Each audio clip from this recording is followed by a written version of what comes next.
வணக்கம். சற்று முன் கிடைக்கப்பெற்ற மிக முக்கியமான செய்தி ஒன்று வெளியாகியுள்ளது. மருத்துவமனையில் ஈவிகேஎஸ் இளங்கோவன் 48 மணி நேரம் கெடு கொடுக்கப்பட்டுள்ளது.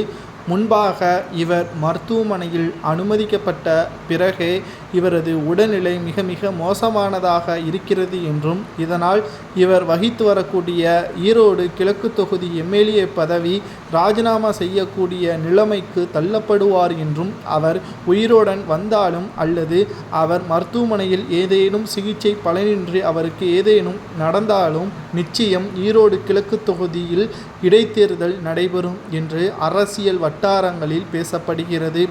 இந்த இடைத்தேர்தலுக்கும் வருகின்ற சட்டப்பேரவை தேர்தலுக்கும் நெருங்கிய தொடர்பும் உண்டு. இந்த இடைத்தேர்தலை பொறுத்தளவிற்கு அதிமுக சரியான தலைமையில் ஒருங்கிணைந்து செயல்பட்டு வேட்பாளரை சரியான முறையில் நிறுத்தினால் நிச்சயமாக அதிமுக திமுகவை வீழ்த்தி வெற்றியடையும். விக்கிரவாண்டி தொகுதி இடைத்தேர்தலில் அதிமுக வரலாற்று இல்லாத போல் போட்டியிடுவதில் தவிர்த்தது. தற்பொழுது அதிமுக இந்த தேர்தலை சரியான முறையில் கையாள வேண்டும் என்றும் அதிமுகவின் மூத்த நிர்வாகிகள் ஆலோசனையும் நடத்தி வருகிறார்கள். சமீபத்தில் இடைத்தேர்தலில்தான் ஈவிகேஎஸ் இளங்கோவன் அதிமுகவின் வேட்பாளரை 66,000 ஓட்டுக்கள் வித்தியாசத்தில் வெற்றியடைத்து அவரை மிகப்பெரிய அளவிலான தோல்வியை சந்திக்க வைத்தார். அப்பொழுது அதிமுக 3 அணிகளாக பிரிந்தது தான் காரணம் என்றும் அரசியல் வட்டாரத்தில் மிகப்பெரிய அளவில் பரபரப்பையும் கிளப்பியது.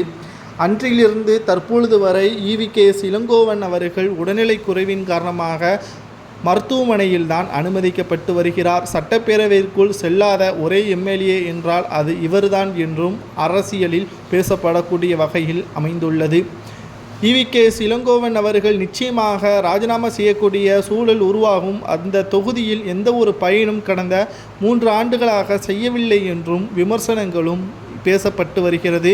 காங்கிரசிற்கு ஒதுக்கப்படக்கூடிய இந்த தொகுதி நிச்சயமாக அதிமுக வேட்பாளரிடம் தோற்கடிக்கக்கூடிய வகையில் அமையும் என்றும், இதை சரியான முறையில் பயன்படுத்தினால் மட்டும்தான் அதிமுக 2026 சட்டமன்ற தேர்தலிலும் இவர்களது ஒற்றுமையை நம்மால் பார்க்க முடியும் என்றும், தற்பொழுது இந்த தேர்தலுக்கும் சட்டப்பேரவை தேர்தலுக்கும் உள்ள ஒற்றுமையை நம்மால் பார்க்க முடிகிறது.